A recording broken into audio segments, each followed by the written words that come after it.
Hello everyone, welcome back to our podcast, and today we'll be diving into verse 36 of the Jitagha, where we'll be learning of a story of a certain disgruntled monk. My name is Luang Jajali Maimam, and today I'll be your host for the podcast.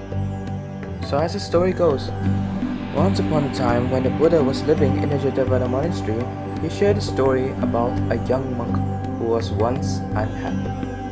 The monk used to be a son of a banker, and one day he approached an older monk who came to his house for alms and asked, "Venerable, I want to be free from suffering.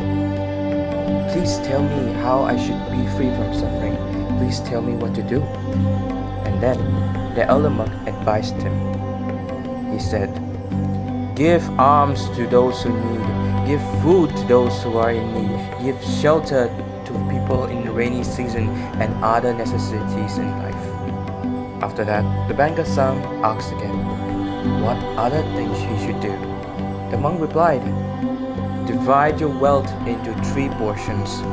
1 portion should go as a support to your business. The second portion should go as a support to your wife and son.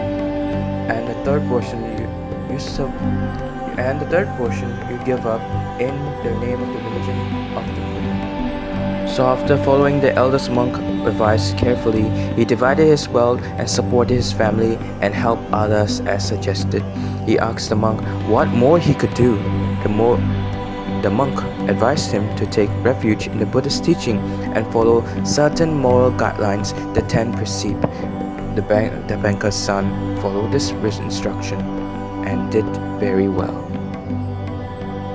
Feeling that there is more he can do to be free from suffering, the banker's son asked the elder monk if there were anything else that he should do. The monk finally suggested and told him, "You should become a monk." The banker's son agreed and left his worldly life to join the monastery. At the monastery, he found a teacher, one as a philosopher, and a preceptor of knowledge in the monastic rules. However, as time went on, he became very burdened by the strict routine and the ritualistic rules of the monastic life, and he could not find the happiness that he seeks in such a constrained environment. And so he expressed his discontent to the Buddha. Upon hearing this, the Buddha asked, "Monk, are you discontent?" "Yes, Venerable. I became a monk in order to obtain release from suffering, but there is no even room to stretch my hand. It is possible for me to obtain release from suffering as a householder." The Buddha said, "Monk, if you can guard one thing, it will not be necessary for you to guard the rest." "What is that, Venerable?" the monk asked. "Can you guard your thoughts?" the Buddha said. The monk finally replied, "Yes, Venerable, I can." The Buddha said, "Guard your thoughts alone." And finally, from this story, we can learn that finding happiness does not require a drastic change in life in external circumstances, but instead, you must find peace, contentment,